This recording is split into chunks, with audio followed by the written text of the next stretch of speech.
Welcome back. My name is Dr. Mark Kosman. I'm the co-founder of the Professional Practice Builders Society, and I'm the co-host here of the 6-Minute Obsession. And let me introduce the star of your show here, Robert Graff, attorney of the Graff Standard. Hey, Rob. Morning, Dr. Mark. How are you? I am doing well. I am actually waking up this morning, and glad to have everybody back to the 6-Minute Obsession, where we are trying to get unobsessed about the plight of being an attorney and being a slave to the clock and feeling oppressed by that ticking sound in your ear. You hear it?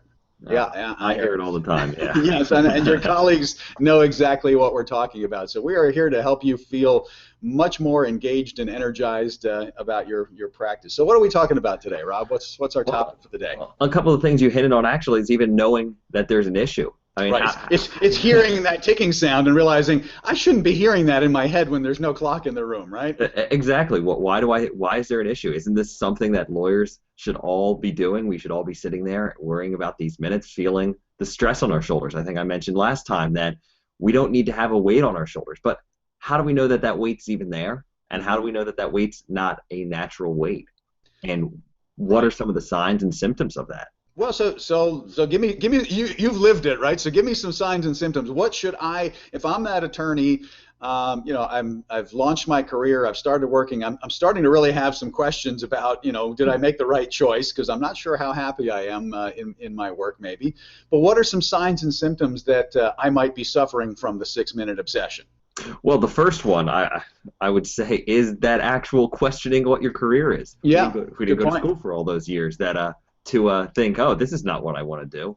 But we think, I thought, well, that's just the point of being an attorney. That's the life of being an attorney. Maybe it's something your kids ask you that set it off. I have a friend that got asked by his daughter, do lawyers even have weekends? Wow, what a question! Yeah, what do they say? Out of the mouths of babes, right? Yeah.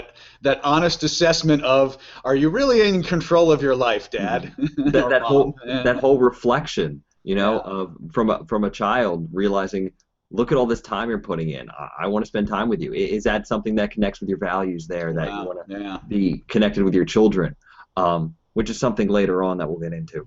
But it's really seeing those symptoms and seeing those signs. I know for myself, when my mind gets cluttered, my files get cluttered.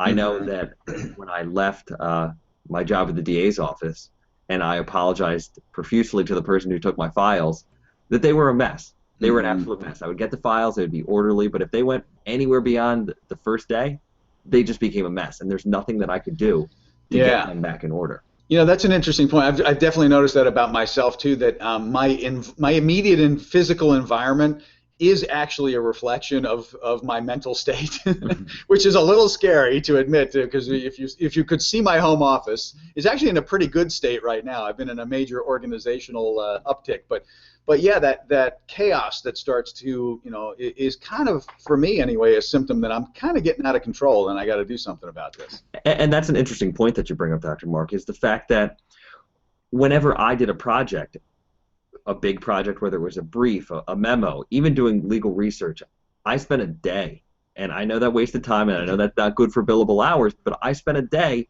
cleaning everything up and making sure everything was in order, that all the files that I had to file were filed, that all the pleadings books were put in the proper area, because I knew that with a cluttered desk that I wasn't going to be able to get any work done. And well, right, and that's the thing. So the thing is that it actually is good for your billable hours, because the fact is not in the moment, but the fact is the next couple of the next segment of your life, while you were still, before you got the chaos back, is going to be much more productive and focused, and probably is going to be much more targeted on the problem-solving work that you're doing for your clients. And seeing that problem is really saying, well, why does it keep getting messy? Why is Steve Jones, who's down the hallway, his desk is never messy. Everything's organized. And don't you hate that guy? Oh, man, that guy. Yeah. That guy, man. I'm going to go mess up his desk. But why can't I get that organization? And I clean it up one day, and then 2 days later, it's a mess again. Why can't I find the files I'm looking for? Why am I stuck on sending this email back to somebody, or I have 123 unopened emails? When do I realize that I can organize my time. And it's really looking at it and saying, where is this coming from? Where are these external factors? Where is this weight coming from? Is it an internal stress that you're feeling from your job, that I'm an attorney, I have to be an attorney, I have to bill these hours? Is it an external stress, whether it's from a boss, whether it's from a spouse or a significant other saying, we're here, now you're doing work? I recently spoke with a client who moved out from the Philadelphia area and was saying, you know, I didn't want to move, but my family made me move. And he liked the firm here in Philadelphia, but didn't like the firm where he moved to. And was it a reaction based on the fact that he doesn't like where the firm is, the partners at the firm, or is it a larger issue with his family and feeling that stress there? So where is that stress coming from that is causing you the pain of work? And one of those stressors is always this billable hours, and that's kind of where the 6-minute session, wrapping back up to that, comes from, is saying these billable hours are the things that are stressing me. And one step of the way dealing with a 6-minute obsession is to have a different relationship with those billable hours. Yeah, no, I find as a psychologist, I find that, you know, human beings tend to organize things in stories. I mean, there's kind of a storyline going on in your head all the time, and in any good story there has to be a villain. And so part of this focus on the 6-minute obsession is that we've realized that for you guys, for you attorney folks out there, you know, the clock becomes the villain sometimes. You know, it starts to feel like that's my enemy. You know, because I'm beholden to these 6-minute increments. And even though it's just a neutral measuring device, right? That tick-tock is not speeding up or slowing down. It's just, you know, noting the measurement of time. But it becomes the external symbol of the pain of feeling out of control, right? Because if yeah, exactly. And isn't that, it's funny that you said it's the villain. I mean, we're sitting there fighting time. Right. Time should be our friend. And good luck with that, right? Because time's got no skin in the game, really. Right. But the crazy thing is, that's how we make our money. Right. Again, as I said, I'm not asking people to go to the managing partner of a firm and say, stop billing time. Man, I wish I could, though. I really do. I mean, because I mean, philosophically, I would wish that we could change the system, but you know, we can't. You know, we can call attention to it, and part of having these conversations and pointing people in the direction of changing their relationship with time, maybe that also, you know, does sort of highlight the fact that, hey, perhaps we should all collectively wonder if this is the best way to do things. But let's face it, you know, the frontline attorney has got very little power to change the system or change the higher culture of the legal profession. So you're going to have these billable hours. We're not advocating that you go to your managing partner and say, I'm mad as hell and I ain't going to take this time thing anymore, because that's going to create bigger stress in your life. The next factory worker will be there just to line up to... Exactly. There's as the last time I checked, law schools were still cranking out a fair number of people behind you in line who are looking for jobs. But we're talking about, in today's episode, you know, really trying to recognize that there is pain going on, you know, and that may sound sort of like odd at first, right?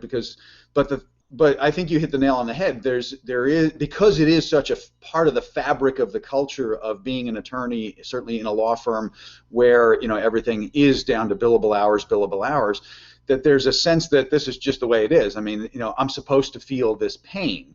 Right. Well, you have to live with the system, but the question we're raising here is there a better way to live your life that doesn't actually require suffering?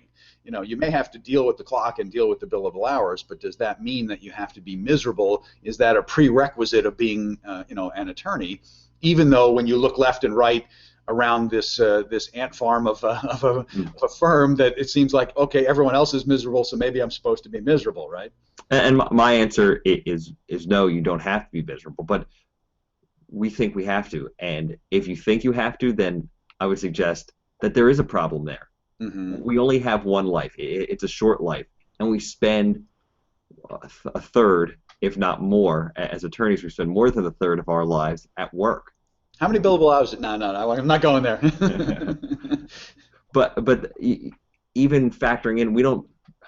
A quick little story is that just because you have X number of billable hours, you don't spend just X number of hours at work. There's more time. You can't sit there. And it would be amazing if you could just sit there for a full day and calculate how many billable hours you can do and work just those many hours. But you're not billing just that. So there's all that other time that you have.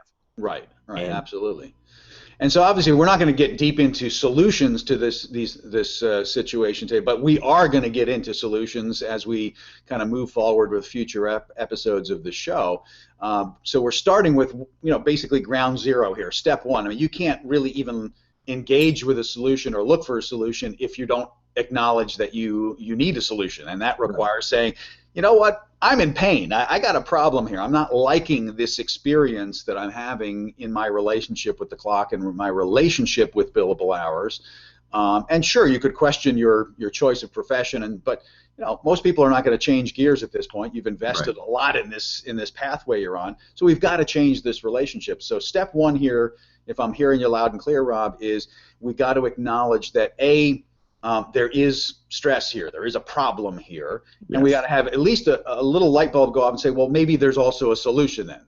Right? Exactly, and I believe there is a solution. That's where the whole 6-minute obsession program comes into play. Right, and so we're going to be addressing all different angles of this and really trying to get into some of the solutions. But we've got a few other things that people can do as we move our way through that process as well. I mean, part of this is that I want to invite people to understand that they can engage with you directly, Rob, because you clearly are an attorney, but you're a coach who's helping attorneys. So people should go to thegraffstandard.com. And the first time you visit the site, you'll have a little pop-up that gives you a chance. Rob is very generously offering a free 30-minute consultation, so please take advantage of that. Just chat with him, see if what he's offering is helpful to you. But also visit the blog where the episodes of this show are going to start piling up, and we've already got episode 1 from last week there.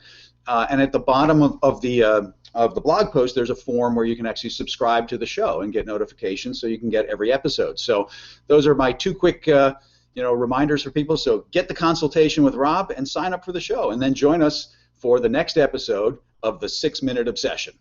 Yes.